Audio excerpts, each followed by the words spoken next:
George, I thought you were going to add the slur chime to this episode. I did. What happened? It's a Tarantino movie. What does that mean? The movie took the slur chime, melted it down, shot it in the head, then pissed down its throat. Again?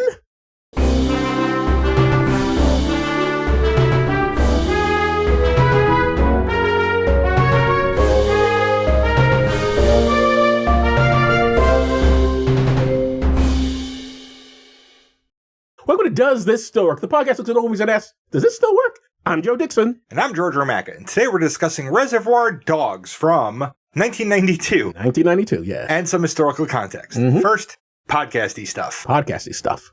We're excited to announce that we've joined the Creator Accountability Network. CAN is a nonprofit dedicated to reducing harassment and abuse through ethical education and a system of restorative accountability. We joined because we care about the safety and well-being of our community members. If you feel our behavior or content has harmed someone, please report it to CAN, either via the reporting form on their website, creatoraccountabilitynetwork.org, or via their hotline at 617-249-4255. They'll help us make it right and avoid repeating that mistake in the future.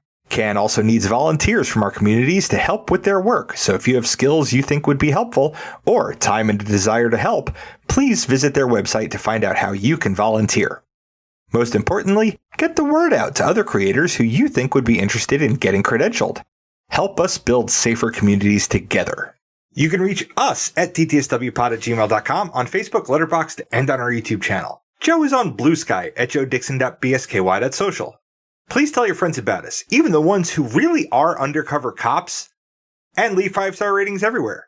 You can pick what we watch and get extra per episode content by funding us on Patreon for as little as $1 a month at patreon.com/dtswpod. Okay, George, now take us back to 1992. Before that, yes, we should probably explain why we're recording in the same room when it's not like an episode with Anniversary 100. show. Yeah.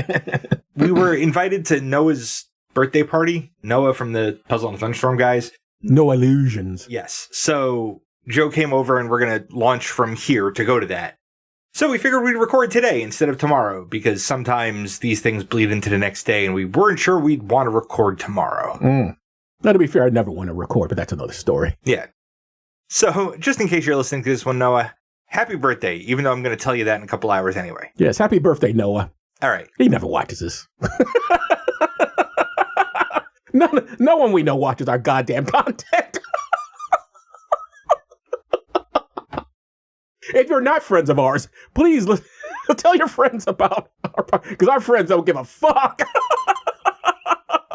We say it every episode. Please tell your friends about us. Yes, because our friends, they don't give a shit. So maybe your friends will. No, I do have friends that listen to our show. George, I don't count. I don't listen to our show. I've noticed, yes, and we've had that conversation as well. A real incentive for everyone else. That's because I just kind of don't listen to many podcasts anymore at all. I'm practicing choir shit. Oh, well, that explains it. You're practicing choir shit, so I can't listen to a podcast. All right. And this is the way it was.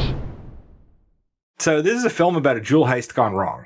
So let's look at some jewel heists from 1992. Joe, give us our first headline from the Peninsula Clarion of Kenai, Alaska. Oh, we're really going out there. 2 arrested in connection with 65,000 jewel heist. Alaska?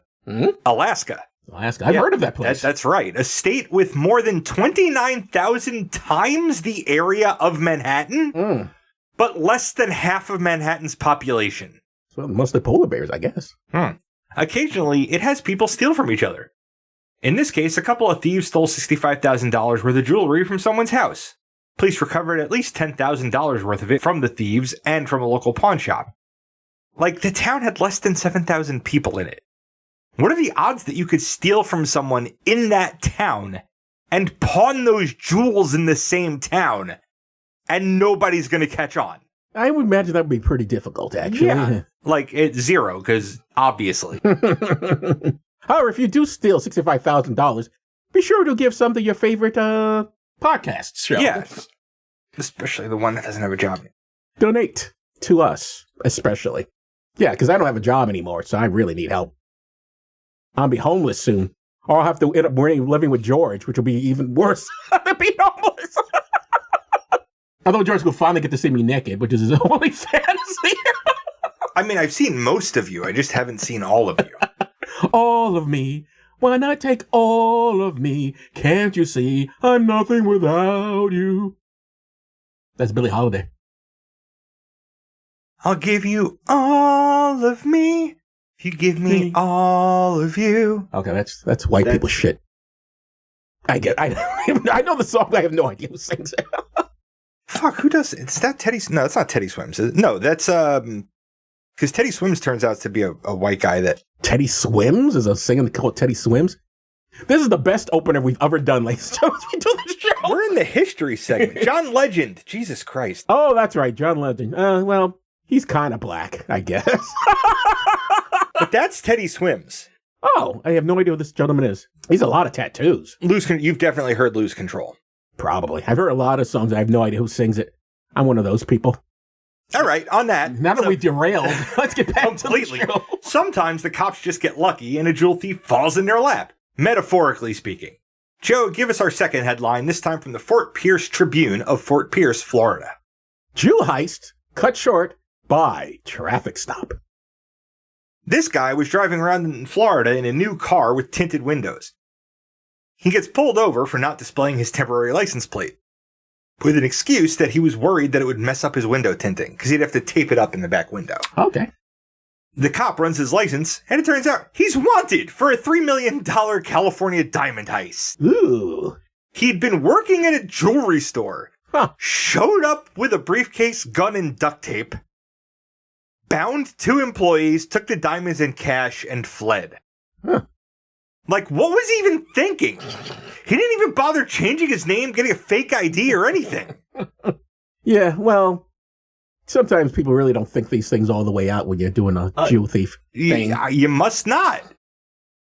He just sees all that money. And, you know, the glittering of the diamonds blinds you and affects your senses. Mm-hmm. It's like the Arkenstone in The Lord of the Rings. Sure. Never seen it, but sure. It's another thing I gotta make you watch sometime. We'll sit around and drink and watch that. I'll drink with you. I don't drink much, but I'll drink with you to watch that movie if it'll get you to watch that series. Well, we can both drink Coca-Cola since says, I can't drink anymore. Oh, yeah, that's right. I'm on the meds. Meds say I can't drink. Mm-hmm.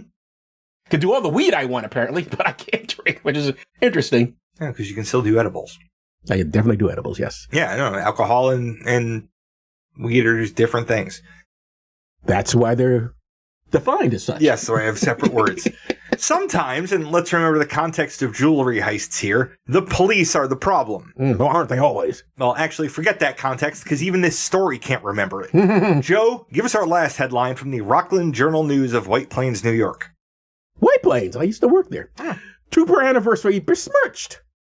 1992 was the 75th anniversary for the New York State Police. In the 4 years leading up to that, state troopers had forged fingerprint evidence, bought cocaine, robbed a jewelry store at gunpoint, been killed by the jealous husband of their girlfriend, raped a woman that had been pulled over, Jesus, took bribes, gotten sued for sex discrimination over the firing of a female officer, clashed with Seneca tribespeople, and probably a million other things that didn't get caught. That is a lot. That is a lot. Although robbed to a gunpoint. Jesus. I'm trying to think of which is not the worst thing. the least bought cocaine, I think, is the least bad thing on there. Yes. At least it doesn't hurt anybody else. Right. Yeah, that is very, very bad. Very, very bad reckon for the 75th anniversary, no less. Mm-hmm. Then again, maybe that makes sense for the 75th anniversary. It seems like old times. Yep. All right. Get that out of the way, Joe. Let's talk about Reservoir Dogs. Let's do that. And let's see if you can do it without sharing any of the language they do in the picture. Oh, you mean don't say... Beep. That apparently is Tarantino's favorite word. Apparently. His argument would be that he watched a lot, and this is no doubt true, he watched a lot of blaxploitation pictures, and his pictures are basically homages to those, And they use that word a lot. And so he figures like, even though I'm a white guy from, very young and not from that era, I still think I should do it because it's the essence of the pictures. We can discuss if that makes any sense or not. It just doesn't. Like my bullshit reasoning back in the day was better than that. And mine was bullshit. Yes. Well, anyway, let's get into this. All right. So if this was indeed written and directed by Quentin Tarantino. And for the podcast, we've seen his work in Pulp Fiction, Sin City, and Jackie Brown. A film we both very much liked, even though he still uses the N-word too much. And we both seen his work in Inglourious... And both seen his work in Inglourious Bastards. Do you say bastards or bastards? It's bastards. It is bastards. It's spelled different. And we both saw Kill Bill Volumes 1 and Volume 2. And on my own, I've seen his work in Once Upon a Time in Hollywood, Django Unchained, and The Hateful Eight. And I've seen his work in From Dusk Till Dawn. This is also written by Roger Avery. And for the podcast, we've seen his writing work in Pulp Fiction. And I've seen his writing, again with Quentin Tarantino, of True Romance. Blurbs. IMDb says, when a simple jewelry heist goes horribly wrong, the surviving criminals begin to suspect that one of them is a police informant. All right. Yeah. YouTube says, 4 perfect killers, 1 perfect crime. Stop. No. No. Nobody in this film is a perfect anything. And nobody gets away with anything. Nothing about this is perfect. Critically acclaimed for its raw power and breathtaking ferocity, it's the brilliant American gangster movie classic from writer-director Quentin Tarantino. They were perfect strangers assembled to well, that was perfect, the stranger. Although that's not even true. They actually do know each other. They were perfect strangers assembled to pull off the perfect crime. Then their simple robbery explodes into bloody ambush. And the ruthless killers realize one of them is a police informer. But which one? I don't know why they wrote it that way. There's not a mystery. We find out pretty easily who it is. Yeah. He admits to it. Yes, and we have to see him meeting with his partner or whatever the guy is. An actual black person in the movie. Yes, who fortunately doesn't get called any sort of the slurs to his face. Yeah. Characters. Mr. White is played by Harvey Keitel. For the podcast, we see his work in Apocalypse Now, Bad Lieutenant, Thelma and Louise, Pulp Fiction, and The Last Temptation of Christ. Of his works that we've seen, which one did you like most, George? Pulp Fiction. Really? I thought you were going to say Thelma and Louise for sure. On my own, I've seen his work in The Irishman, Get Shorty, Clockers, Smoke, The Piano, and Mean Streets. And I've heard Mr. Keitel in Isle of Dogs and seen him in Sister Act, Rising Sun, U-571, and National Treasure. I should answer for of the stuff we've seen. Well, it did a lot of stuff I like of Harvey Keitel, but of the stuff I've seen, I probably liked most of all, probably The Piano. Oh, that's the one where you get to see all of Harvey. Right, we saw all of Harvey in Bad Lieutenant too. That's right. Lieutenant, yeah. That man loves to. That's where we show it off. we nicknamed his penis his Keitel. His Keitel. I got to see his Harvey Keitel. And his Keitel. Harvey and his Keitel. I got to see it twice. Yep. Mr. Orange is played by Tim Roth. I've never seen his Roth. For the podcast, we've seen his work in Pulp Fiction, Selma, and Gridlocked. And we've both seen his work in Rob Roy. And I've seen him in Once Upon a Time in Hollywood, Loose, The Hateful Eight, and The Incredible Hulk. Of his work, what did I like most? I think we like Gridlocked a lot. It's a long time ago. Mr. Bond is played by Michael Madsen. This guy has 261 movie acting credits. Indeed he does. He is an acting machine. Or was. There won't be 262. There's no more Mr. Michael Madsen. For the podcast, we've seen his work.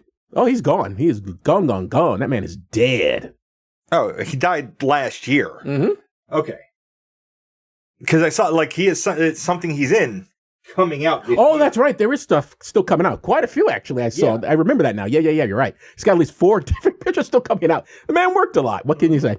Anyway, for the podcast, we see his work in War Games, Thelma and Louise, and Sin City.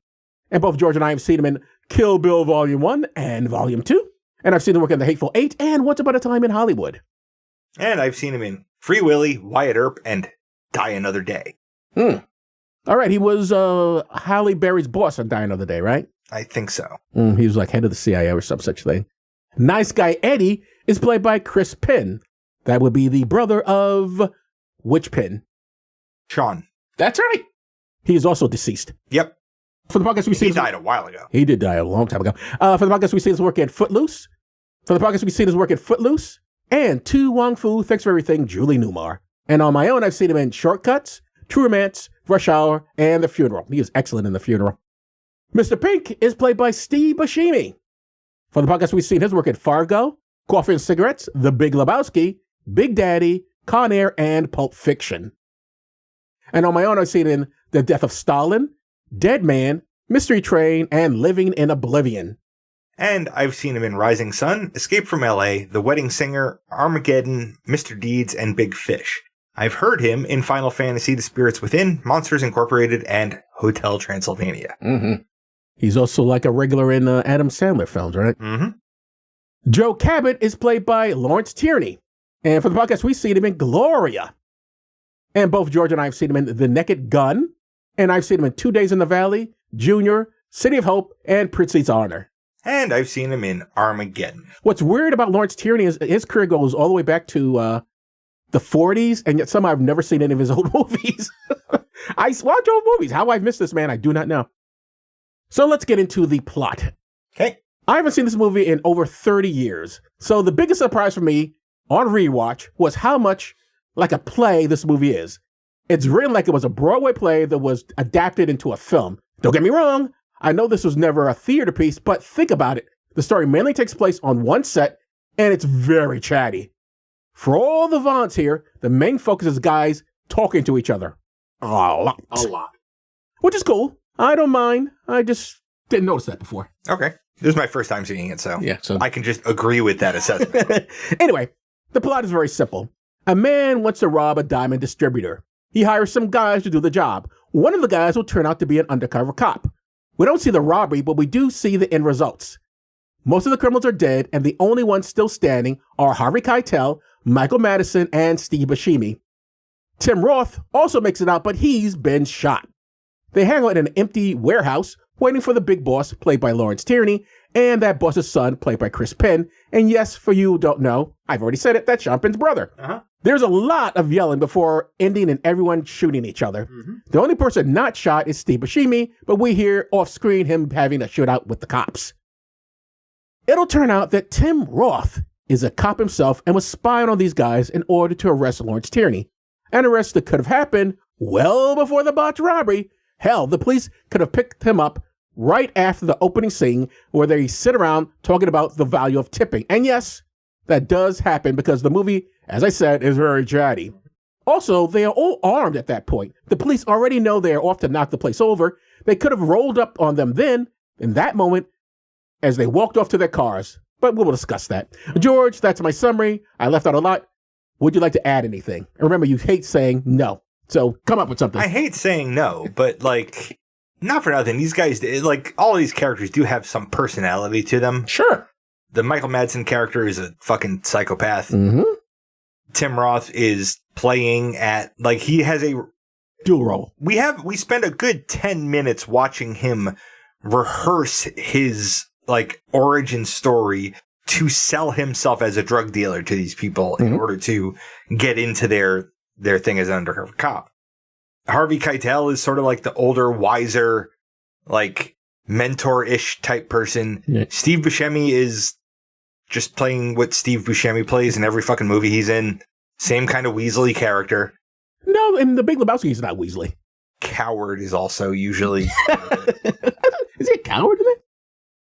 He's sheepish in that. He's sheepish, yeah. Shut up, Donnie. I think where he most goes off script for it is Con Air. Sure, yeah. So, yeah, there I added something. Okay. All right, so let's get into the discussion then. From a plot standpoint, does this movie actually make any sense? Why doesn't Mr. Pink run off with the money? That's Steve Buscemi's character. Why do the cops need to wait to make an arrest? Why is nobody wearing a body armor? Nobody wears body armor in movies, Joe. Well, it depends on the film. So it's part of the main plot. Character cop. Yeah. Because then he has to get shot and the body armor save him. Right. Or have something in his pocket that acts as body armor to save him. Or it's just a surprise. They get shot and then, oh my God, he's hit. And then they look at, oh, he's got body armor. Ta-da.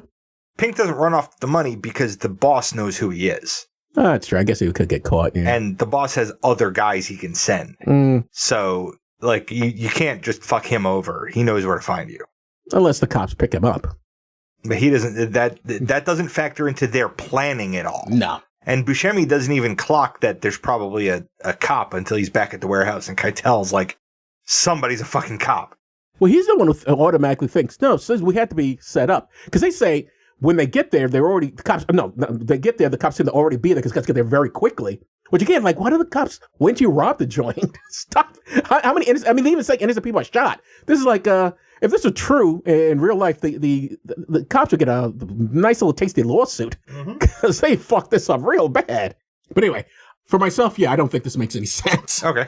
I think Quentin Tarantino sat down and said, this would be cool if this happened. And that's it. That's his whole picture, I think. I mean, that to a very real extent, that's how every movie gets made. I guess. I don't, maybe. Nobody sits down and writes a script and they're like, this is going to suck. No. No, of course not. But they also don't. I just feel like he's one of these guys. Like, oh, that'd be cool. I mean, sometimes fuck the plot. I just think that'd be cool. I mean, sometimes we do. Was a racist language necessary? Never, Joe. It's never necessary. But did it add spikes to the picture? No. I can't. I have to analyze every time you ask a question about it to figure out if it. But every time so far, it's no. No, you don't have to use that language in a movie. It doesn't make it so that you're honoring black sport. Fuck you, Tarantino, you fucking foot fetishist. Fuck. Like, and not to shame anybody with foot fetishes. Fetishes are fine. It's fine. I don't want to sex shame anybody, but except Tarantino for his fucking N-word fetish because he's got one of those. This has nothing to do with anything, but I want to bring it up. You know where he lives now? In everyone's favorite country, Israel. Which is a whole other thing. I'm sorry I brought it up. I just couldn't help myself. Anyway, yeah, I agree. There is no need for the language that's used.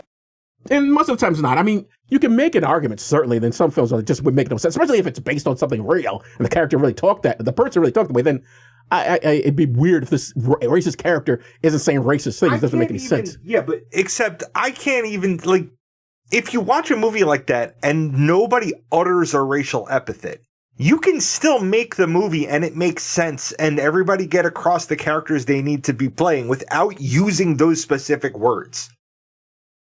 Again, if it was really based on someone, I think it'd be kind of weird this character doesn't say things that are based on real people, nobody watching the movie knew that person. They're only getting their impression of that person from the movie. Unless this is a historical person. Even if it's a historical person, you don't know that historical person, you don't know that they actually used that language even. Oh, we sure do. Have you seen old pictures or old news reels of people talking like, what's his name? The governor of Arkansas and stuff. Yeah, of course they documented it. Sure, them, but you can, unless they're recreating the historical event that got captured where they say, like, if you're quoting them, that's one thing. Well, that's what I mean. Yeah. But if you're just writing it in I still don't think it's necessary. No, it probably isn't necessary, but I can understand it in some cases. In this case, again, it's just like, no, you're making up the whole fucking world. Yeah, you're making Why up make everything. Your characters racist? They don't have to. They don't have to talk to it. The picture will lose nothing if that language not used and whatsoever. People wouldn't even notice. All right. From a coolness perspective, giving everyone a name that's a color is fun, but the big boss knows who everyone is. What is the point of men working for him not knowing each other's name? He knows who they all are. Like, and even they also kind of know each other. Like the nice guy Eddie knows who Michael Madison is, although technically he's in on the heist. But big guy Eddie is the boss's son, right? So they obviously know each other, and those two know each other. They both know Michael Madsen. They know Keitel's character as well. They know Keitel. They've known him for a while. That's the only people that were really knew he had like existing relationships before him. And I don't know that Madsen and Keitel knew each other. It's written like they don't, that they somehow never met, which would be weird. Because if I know this gentleman, I had to have met this other guy. Even if he was in jail, I would know of him. It's like he doesn't even know, I haven't even heard of the guy before. Yeah. Which is interesting, little, I think, plot mistake. Unless people want to correct us on that, because doesn't it seem like Keitel has never heard of this guy? It does. And that can't be the case. There's no, if he's friends with these two. Well, no, because Manson's character was in prison. But even with that, they would still, they never discuss this person? He's never come up in conversation? Nice guy Eddie clearly is very close to this guy. Nice guy Eddie talks to Harvey Keitel. It's never come up. Hey, my good friend is in jail. Oh, what did he do? They chat about everything else, God's sake. They talk about tipping, but they don't talk about who's in jail?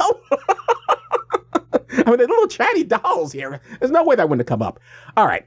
So why do you think Tim Roth's Mr. Orange confessed to being a cop? What would be the point of that? Especially he confesses as he hears the cops coming in. He's about to be rescued, although there's no way his character lives. He has a gut shot. He's been bleeding for how long? He's gone. He's not living. It's the only way to get the cops to shoot Keitel. And he wanted Keitel to get shot before the movie ended. He wanted Keitel to be dead before the movie. You're talking about the scriptwriter or the actual character? The scriptwriter. Like, because if Keitel wasn't dead yet, right, and he was going over to hold Tim Roth, the only way to put him in a position where the cops, when they come in, are going to shoot Keitel's character is if Tim Roth's character says, I was a cop all along. And then he's putting the gun to his head, and then the cops walk in, and then they shoot Keitel. Like, he shoots Roth first, though. You hear the gun go off, and then you had the second shot go off. He kills Tim Roth. Oh, okay. I didn't even clock that shot because I was too busy looking for other gunshots, and we'll get to that in a second. Right. Anyway, to me, I think it's just the scriptwriter thing rather than the character thing. Because otherwise, why would he say that? It just doesn't. It's nutty. Okay. So you know something I noticed that I hadn't noticed before. During the Mexican standoff, nobody shoots Chris Penn. He shoots Harvey Keitel. Keitel shoots Lawrence Tierney. Nobody shoots Chris Penn, but he drops dead anyway. Did you notice that? I didn't. So I slowed it down to a quarter speed. Okay. Watch Keitel's gun. All right.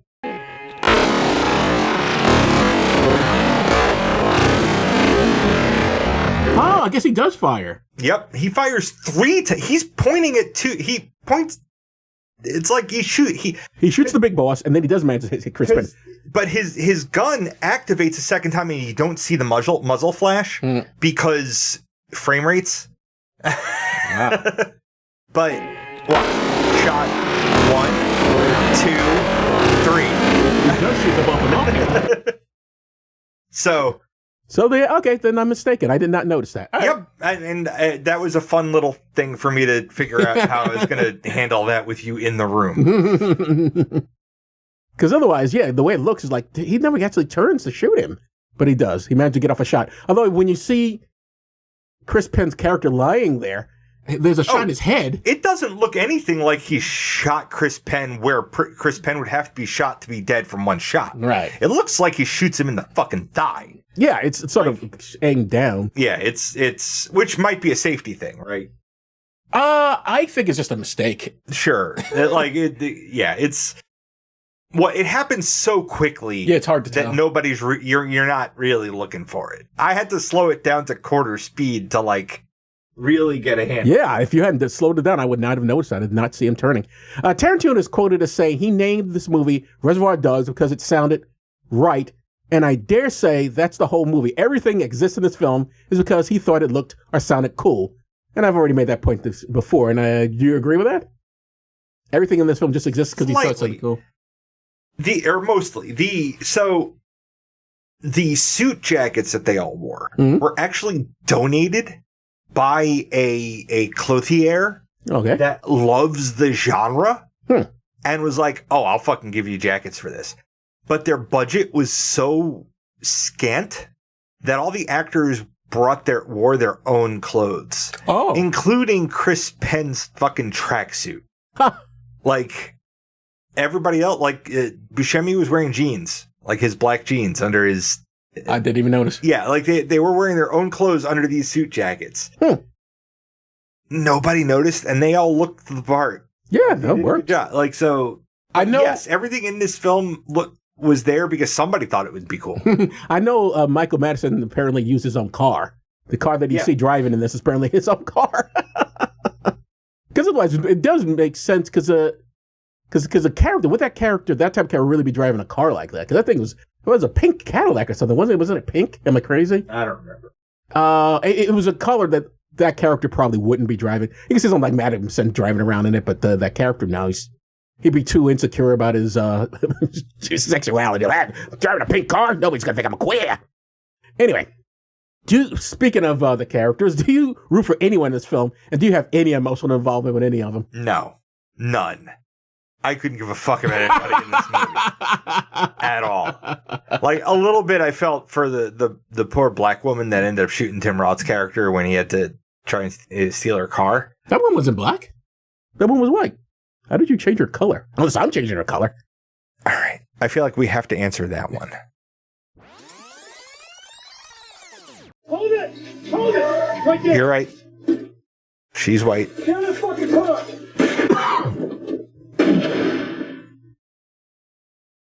Well, I see a cop shoot a woman. I just assume she's black.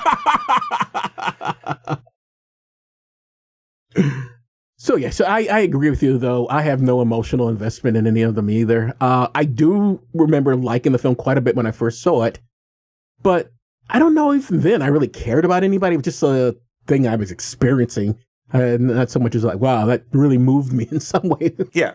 Like, it's a pleasant enough way to waste an hour and a half. Yeah. Like, he's a good filmmaker. Whatever you think of his use of language, he can write a good scene, and he in a earlier era, he almost certainly would have been a playwright. Yeah. So I have a question. Mm-hmm. If you were putting together this group of criminals, Mm-hmm. would you name, and even if you were going to go with the color scheme, Mm-hmm. would you name one of them Mr. Pink? Because like Steve Buscemi's character is like, why the fuck am I pink? And I think he even drops like an F slur or two in there. Yeah, someone like, at that point, yeah, I remember someone. But how do you not see that coming a mile away? There are plenty of colors to use that aren't that. There are only 6 burglars. You have like the Roy G. There's 7 colors in the rainbow. I think that's there so they can argue over the color pink. Yeah, I think that had to. That's the only reason is because he wanted them to have that argument. Yeah. Because otherwise, you're right. Like, the character wouldn't get, all right, fine, call yourself Mr. Purple. I don't give a shit. Let's just get this over with already. But no, everybody's got to do it my way. You're going to be this color, that color. It's just to be cool. And also, again, why even be colors? Why not just have, if you have to have fake names, really important to you, just come up with a fake name. You'll be Sal, you'll be Ed, you'll be Tim, just, it's not really necessary. But whatever. That's what the film was. So, we've had a discussion. Now we come to the part we always have to. Does it still work? Nah. And it's almost entirely down to the language use. Because it's not a bad movie, but I wasn't emotionally involved. Like, it didn't pull me in in the way that I feel like a movie should. Mm-hmm. And then when I was there, it was throwing the N-word around a lot. Like, and a couple of other slurs as well. Yeah, so fuck it. This one doesn't have to keep working, so. Yeah, and it doesn't. Language aside, I actually do still think it works as a picture. And people should be aware that that's a big, if you cannot get past that, and clearly I can because I've seen plenty of Tarantino movies, and he keeps bringing it up, so obviously it doesn't bother me that much.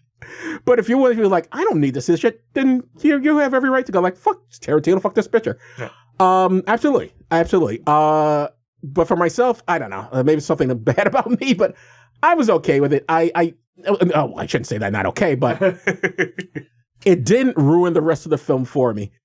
I think it's also, part of it maybe just an age thing, because I'm come from an era where I just heard that a lot. So it doesn't stand out as much maybe to me as it probably should. If somebody younger, your age and younger, who go like, hey, we don't have to talk that way. Back in the day, it was like, oh, no, we're going to really... it used to be a bit, and I'm sorry, I don't remember the comic's name, who would go like, I like to brush my teeth with it. I just like that. And he was a black comic. But he's like, hey, I'm going to say that you N-word, blah, blah, blah, blah, blah, because I'm going to make people really shove it down the throat. And initially, I understand where he's coming from, but as I gotten older, I do look back and I go like, well, are you really showing off to anybody when you do that? You really like making... the white people like that word are not made uncomfortable by you using it. The only one you're doing the ones who would be uncomfortable are ones you probably would like. So I don't know. I don't think we accomplished anything with that. There was also the Lenny Bruce thing. If you keep saying it over and over again, he loses his power. Well, it turns out that's also not true. So, but we had a lot of bad theories back in the day. What can you do? Anyway, but for me, it still works. But again, I can understand if you're the type of person like, I don't want to hear this, then this is not your film. All right, George, what's up next? Next episode is a Patron's Choice episode, and we don't know what it is because the patrons are voting and the vote's not done yet. Okay. But if you want to vote, but are not a patron, you can fix that by becoming one at patreon.com/DTSWpod. So I guess that's this episode. I'm Joe Dixon. Thanks for listening. And I'm George Romaka. Thanks for listening, indeed, because if a podcast drops and there's nobody around to hear it, just another collection of ones and zeros that doesn't matter. You've been listening to Does This Still Work? Produced by Joe Dixon and George Romaka. This content is CAN credentialed, which means you can report instances of harassment, abuse, or other harm on their hotline at 617-249-4255 or on their website at creatoraccountabilitynetwork.org. The hosts can be reached via social media, email, or the contact page at dtswpod.com. Be good to yourself and others, because that still works.